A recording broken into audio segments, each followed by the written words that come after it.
할렐루야. 오늘은 사사기 8장의 말씀을 함께 보도록 하겠습니다.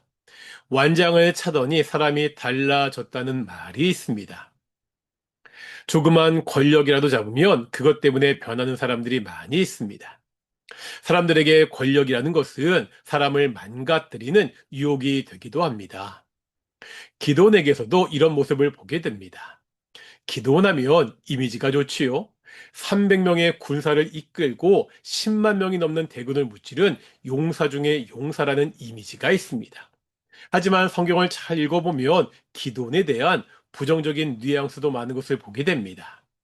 하나님의 도움으로 기도원이 미디안과 동방의 연합군에게 대승을 거두었습니다. 전쟁 승리 후에 기도원은 집요하게 남은 적들을 추격합니다. 그런데 이 과정에서 전과는 많이 달라진 것을 볼 수가 있습니다. 15절에서 17절에 보면 기드온이 들가시와 찔레로 숫곳 사람들을 징벌하고 분회의 망대를 헐어서 그 성읍 사람들을 죽입니다. 숫곳의 사람들이나 분회의 사람들이 잘못을 했습니다. 하지만 그들의 잘못을 심판하는 기도원의 방식은 너무 잔인합니다. 처음 사사기에서 기드온은 어떤 모습으로 등장하지요? 미디안 사람들이 무서워 포도주 틀에서 타작을 하고 있었습니다. 이랬던 기드온이 하나님을 신뢰하고 전쟁에서 큰 승리를 거둡니다. 여기까지는 드디어 하나님이 처음 기드온을 호칭하신 큰 용사의 모습이 나옵니다. 하지만 이랬던 기드온이 점점 바뀌고 있습니다. 자신을 서운하게 한 숫곳의 사람들과 분노의 사람들을 잔인하게 처형합니다. 이를 통해서 이스라엘을 구원하라는 소명을 받은 기드온은 같은 종족인 이스라엘 백성을 죽이는 사람이 되고 맙니다. 이것은 이스라엘 사사들 중에서 처음 저지른 행동입니다. 이렇게 기드온만 달라진 것이 아닙니다. 기드온을 대하는 백성들의 반응도 달라진 것을 볼 수가 있습니다. 22절입니다. 그때 이스라엘 사람들이 기드온에게 이르되 당신이 우리를 미디안의 손에서 구원하셨으니 당신과 당신의 아들과 당신의 손자가 우리를 다스리소서 하는지라. 백성들이 자신들을 다스려 달라고 합니다. 기드온은 사사로서 이스라엘을 다스리고 있습니다. 하지만 지금 백성들의 요구는요, 다른 의미입니다. 당신과 당신의 아들과 당신의 손자가 다스리도록 해달라고 말하고 있죠. 여기에서 왕이라는 말만 사용하지 않았지 자신들의 왕이 되어달라는 말입니다. 사사는 세습이 된 직책이 아니었기 때문입니다. 지금 백성들은 기드온에게 왕이 되어달라고 말하고 있습니다. 그런데 그 이유가 뭐죠? 아까 이렇게 말했습니다. 당신이 우리를 미디안의 손에서 구원하셨으니 기드온이 자신들을 미디안의 손에서 구원했다고 말하고 있습니다. 전쟁 승리의 영광을 기드온에게 돌리고 있습니다.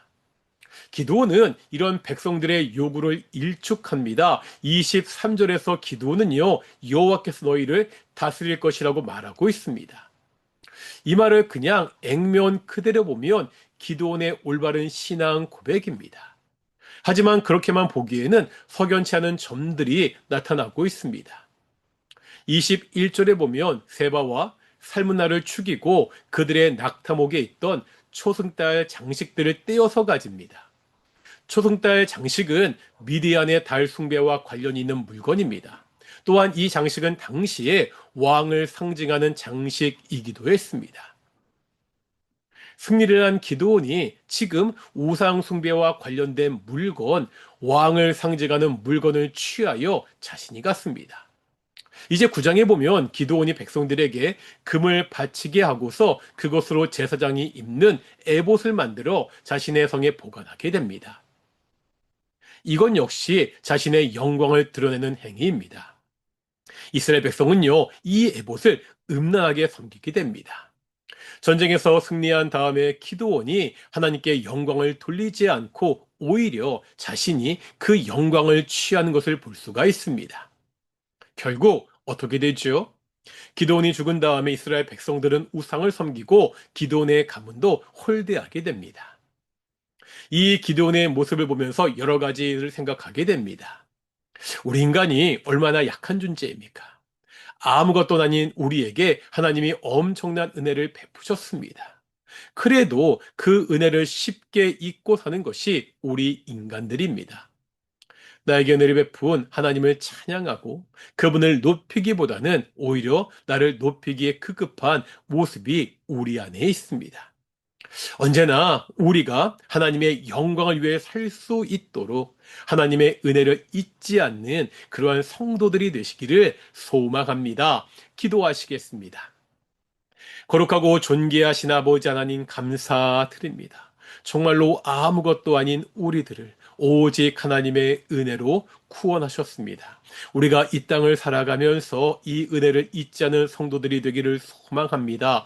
나에게 영광을 돌리는 것이 아니라 오직 하나님께 영광을 돌리는 귀한 성도들이 될 수 있도록 인도해 주시옵소서. 감사드립니다. 이 모든 말씀 예수님의 이름으로 기도드렸습니다. 아멘. 마치겠습니다. 샬롬.